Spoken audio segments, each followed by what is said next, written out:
जय हिंद, वंदे मातरम। दोस्तों, आज की इस वीडियो में जानेंगे हम देश दुनिया की तमाम सबसे बड़ी, महत्वपूर्ण और ज़रूरी खबरें। जी हाँ दोस्तों, इस वीडियो के अंदर हम आपको बताएंगे प्रधानमंत्री के द्वारा घोषित की गई 3 नई योजनाओं के बारे में, जिससे आपको सीधा लाभ मिलेगा और 1-1 लाख रुपए आपके खाते में आ जाएंगे। जहाँ दोस्तों आपको बताएंगे अगली सबसे बड़ी खबर, बंगाल में हो रहे चुनाव को लेकर ममता बनर्जी के खिलाफ किस प्रकार बीजेपी ने जो है बचाया है एक नया षड्यंत्र। जानेंगे इस खबर को भी विस्तार से इस वीडियो के अंदर। साथ ही आपको बताएंगे आज की सबसे बड़ी अपडेट जो निकल के आ रही है उत्तराखंड से। जी हाँ दोस्तों, सबसे पहले जान लेते हैं उत्तराखंड के बारे में। जी हाँ, उत्तराखंड में भारी तबाही की आशंका, ग्लेशियर टूटने का जो है खतरा बन चुका है। जी हाँ दोस्तों, उत्तराखंड के चमोली जिले में टूटा है ग्लेशियर, भारी तबाही की आशंका बताई जा रही है। धौलीगंगा और अलकनंदा नदी के किनारे रहने वालों को ज्यादा खतरा है और उन्हें तुरंत वहां से जगह से खाली किए जाने का प्रयास भी चालू हो चुका है। ऋषिगंगा पावर प्रोजेक्ट को भी हुआ है नुकसान, बढ़ रहा है नदियों का जलस्तर। एसडीआरएफ की हाई अलर्ट के बाद प्रशासन की टीमें जल्द से जल्द पहुंचने का वहां पे निर्देश दे दिया जा चुका है। कैसे टूटा है ग्लेशियर जान लेते हैं। जी हाँ दोस्तों, ग्लेशियर सालों तक भारी मात्रा में बर्फ की जगह जमा होने से बनता है। ये 2 तरह के होते हैं, अल्पाइन ग्लेशियर और आइस शीट्स। पहाड़ के ग्लेशियर अल्पाइन कैटेगरी में आते हैं। पहाड़ों पर ग्लेशियर टूटने की कई वजह हो सकती है। एक तो गुरुत्वाकर्षण की वजह से, तो दूसरा ग्लेशियर के किनारों पर टेंशन बढ़ने की वजह से। ग्लोबल वार्मिंग के चलते बर्फ पिघलने से ग्लेशियर का एक हिस्सा टूटकर अलग हो जाता है। अब ग्लेशियर से बर्फ का कोई भी टुकड़ा अलग होता है तो उसे क्रॉचिंग कहता जाता है। जी हाँ दोस्तों, इसके बाद से ही उत्तर प्रदेश में हाई अलर्ट जारी कर दिया गया है योगी आदित्यनाथ के द्वारा। जी हाँ दोस्तों, जैसे ही ये खबर वायरल हुई उसके बाद से ही लखनऊ में, जी हाँ उत्तराखंड के चमोली जिले में जो घटना हुई उसके बाद से ही अलग अलग जिलों में उत्तर प्रदेश के जो भी किनारे पे पड़ते हैं उत्तराखंड के, उन जिलों पे हाई अलर्ट घोषित कर दिया गया है ताकि किसी भी तरह की माल हानि के नुकसान ना हो सके। तो अब बात करते हैं किसान आंदोलन को लेकर। जी हाँ दोस्तों, देश भर में किसान आंदोलन अपने चरम पर है और 6 फरवरी को चक्का जाम के बाद सरकार की टेंशन और भी ज्यादा बढ़ चुकी है, क्योंकि किसान आंदोलन अब सिर्फ देश का ही आंदोलन नहीं रहा बल्कि ये विदेशों यानी इंटरनेशनल में भी पहुंच चुका है। जी हाँ, बात करें अभी तक किसान आंदोलन को लेकर केंद्र में बैठी बीजेपी सरकार ने कोई भी हल निकाल नहीं पाई। बातचीत की कई बार कोशिश की गई लेकिन अभी तक कोई भी हल नहीं निकला और ये आंदोलन पिछले 70 दिनों से चलाया जा रहा है। जी हाँ दोस्तों, लेकिन इसके बावजूद अभी तक सरकार ने थोड़ी भी नरमी पेश नहीं आई। बात करें किसानों के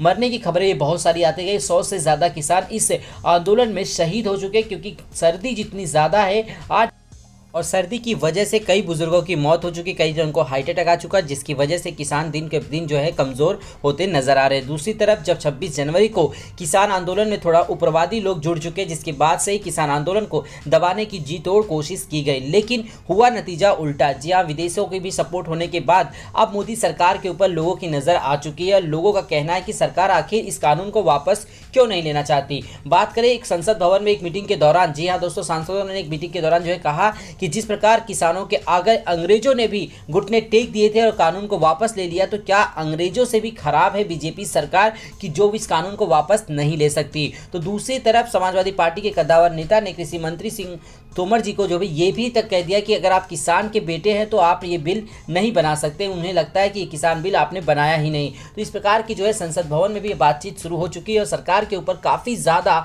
दबाव पड़ता हुआ नजर आ रहा है, क्योंकि किसान आंदोलन इस समय अपने चरम पर है। तो दूसरी तरफ किसान आंदोलन के समर्थन में भूख हड़ताल पर बैठे हैं जोधपुर में सीएम के बेटे वैभव गहलोत। जी हाँ दोस्तों, बात कर रहे हैं हम राजस्थान के जोधपुर शहर में कांग्रेस पार्टी की ओर से किसान आंदोलन के समर्थन और कृषि कानून के खिलाफ रविवार को धरना प्रदर्शन शुरू हुआ। मेडिकल कॉलेज चौराहे स्थित धरना स्थल पर 7 कांग्रेस कार्यकर्ताओं ने भूख हड़ताल भी शुरू की। इस भूख हड़ताल को समर्थन देने के लिए मुख्यमंत्री अशोक गहलोत के पुत्र आरसीए अध्यक्ष वैभव गहलोत भी धरना स्थल पर पहुंच जाते हैं। किसान आंदोलन के समर्थन में धरने पर बैठे कार्यकर्ताओं को हौसला अफजाई के लिए पहुंचे वैभव गहलोत के साथ कई स्थानीय नेता भी मौके पर मौजूद रहे। धरना स्थल पर वैभव गहलोत के साथ जोधपुर नगर निगम के भी महापौर कुंदी देवड़ा, शहर विधायक मनीषा पवार, शहर जिला कांग्रेस अध्यक्ष सैयद अंसारी भी मौजूद रहे। तो जिस प्रकार देश भर में किसान आंदोलन अपने चरम पर पहुंच चुका है और मोदी जी की नींद उड़ चुकी है, क्योंकि किसान आंदोलन अगर जल्द से जल्द समाप्त नहीं हुआ या फिर बातचीत से इसका हल नहीं निकला तो ये मसला और भी ज्यादा बढ़ते जाएगा। तो दूसरी तरफ प्रधानमंत्री नरेंद्र मोदी रविवार को असम माला कार्यक्रम के दौरान उद्घाटन के मौके पर असम पहुंचे थे और पीएम ने यहां सोनितपुर में जनसभा को संबोधित किया। पीएम मोदी ने असम से देश को बदनाम करने की साजिश रचने वालों को जवाब दिया। पीएम मोदी ने कहा, आज देश को बदनाम करने के लिए साजिश रचने वाले स्तर तक पहुंच चुके हैं कि भारत की चाय को भी नहीं छोड़ रहे हैं। कुछ दस्तावेज सामने आए जिनसे खुलासा होता है कि विदेशों में बैठे कुछ ताकतें चाय के साथ भारत की जो पहचान जुड़ी है उस पर हमला करने के फिराक में है। चाय बागान मजदूरों की मेहनत का मुकाबला नहीं कर सकते। पीएम मोदी ने कहा कि असम की धरती षड्यंत्रकारियों से कहना चाहता हूं कि ये जितने मर्जी षड्यंत्र कर ले, देश इनके नापाक मंसूबों को कामयाब नहीं होने देगा। भारत की चाय पर किए जा रहे हमले में इतनी ताकत नहीं है कि वो हमारे चाय बागान में काम करने वाले लोगों के परिश्रम का मुकाबला कर सके।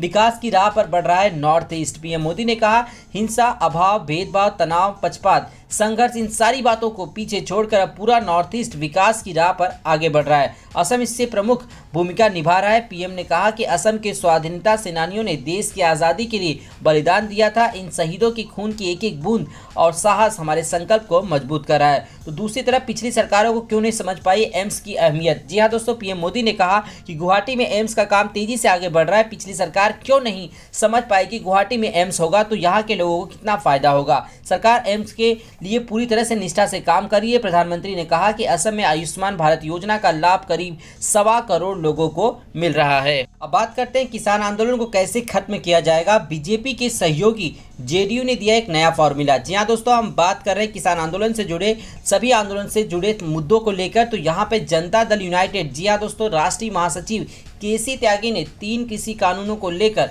सरकार और किसान संगठनों के बीच जारी गतिरोध को दूर करने के लिए नए कानून को अनिश्चित काल के लिए टालने और न्यूनतम समर्थन मूल्य एमएसपी को किसानों का संवैधानिक अधिकार बताने वाले का फॉर्मूला सुझाया है। इस संबंध में पेश हुए सांसद त्यागी से 5 सवाल पूछे और उनके जवाब सुनिए। सवाल 3, नए कृषि कानूनों को लेकर किसान संगठनों और सरकार के बीच गतिरोध को कैसे दूर होगा। तो जवाब दिया कि ना ही किसान और ना ही संगठनों को इसे अपनी प्रतिष्ठा का प्रश्न बनाना चाहिए, क्योंकि सरकार भी यहाँ पर अपनी प्रतिष्ठा पर यह सवाल ले ली कि अगर इस कानून को वापस लिया जाता है तो मोदी सरकार कहीं ना कहीं झुक जा रही है पार्टियों के सामने। लेकिन दूसरी तरफ यहाँ पे बयान दिया जा रहा है कि किसान ना किसी पार्टी से है और ना ही किसी पार्टी के व्यक्ति को अपने मंच पर भाषण देने की अनुमति देते हैं। तो ये कहीं ना कहीं किसान और सरकार का सीधा बातचीत है और यहाँ पर कोई भी नहीं आ सकता। तो चलते हैं बात करते हैं मुंबई की लोकल के बारे में। जी हाँ दोस्तों, मुंबई की लोकल ट्रेनें लगातार चालू तो हो चुकी है 1 फरवरी से, लेकिन जनता अभी भी नाखुश है। क्या वजह है इसकी? तो सबसे पहली वजह यह है कि जो टाइम टेबल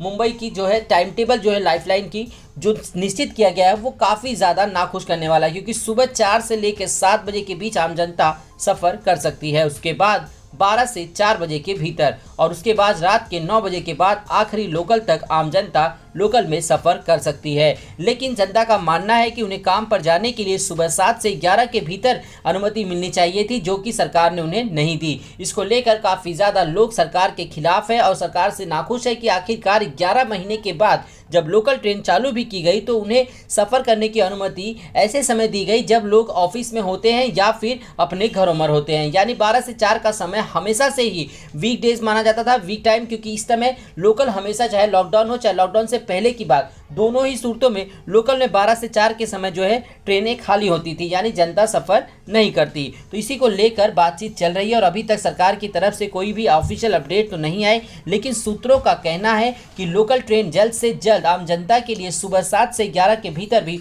शुरू कर दी जा सकती है। लेकिन इसके लिए करना होगा आपको कम से कम 10 फरवरी तक का इंतजार, क्योंकि सरकार अभी बात कर रही है मॉनिटर्ड पे कि कितने कोरोना के केसेस बढ़ रहे हैं और कोरोना की वैक्सीन किस हद तक लग रही है लोगों के भीतर। अब बात करते हैं क्रिकेट की। जी हाँ दोस्तों, इस समय क्रिकेट में जो है सबसे बड़ा तूफान मचा हुआ है, क्योंकि जब से भारत ने ऑस्ट्रेलिया को उसकी धरती पर हराया उसके बाद से भारतीय टीम जो है नंबर 1 की पैदान पर आ चुकी है और इसी बीच भारतीय दौरे पर आई है इंग्लैंड की टीम। लेकिन यहाँ पे कुछ आंकड़े जो है आपको चौंकाने वाले होंगे। जी हाँ दोस्तों, हम बात करें भारत और इंग्लैंड के बीच खेले जा रहे पहले टेस्ट मुकाबले में, जहां इंग्लैंड ने शानदार बल्लेबाजी करते हुए 578 पे 10 विकेट, जी हाँ 190 ओवर में 578 पे 10 विकेट पे जो है अपनी पारी जो है उनकी खत्म हुई। और इस पारी में सबसे बेहतरीन प्रदर्शन किया कप्तान जो रूट लगातार अच्छा प्रदर्शन करते हुए नजर आए और 377 गेंदों में 218 रन मारे, 19 चौके और 2 छक्के की मदद से उनका स्ट्राइक रेट रहा 57.82 का। तो यहाँ पे भारत के सामने 578 रनों का लक्ष्य देकर जी हाँ दोस्तों दे दिया गया, लेकिन भारत की शुरुआत काफ़ी खराब रही। बात करें इंग्लैंड के पहले ही टेस्ट में जब तीसरे दिन भारत की जो है पारी शुरुआत हुई तो उस समय भारत के 4 विकेट गिर चुके हैं। जी हाँ दोस्तों, जब तक आप ये वीडियो देख रहे हैं तब तक 4 विकेट गिर चुके हैं। 84 रन पर 4 विकेट भारत के हो चुके हैं। आज के लिए इतना ही, तो मिलेंगे अपने नेक्स्ट वीडियो में। तब तक के लिए धन्यवाद। वीडियो को लाइक और चैनल को सब्सक्राइब करना ना भूलें।